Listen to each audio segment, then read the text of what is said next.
Hi, this is the TCL 305i and I'll show you the face unlock test on this device. So I just set up my face recognition and now I'll make a couple of tries to unlock the device with my face and we'll see how fast this option is and that it works. So let's start. 1, 2, 3, 4, so 5.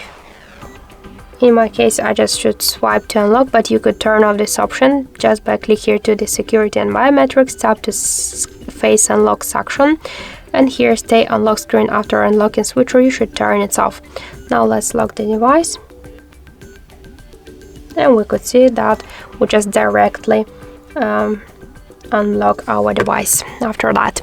So that's it. That's how to work the face unlock option on our TCL device.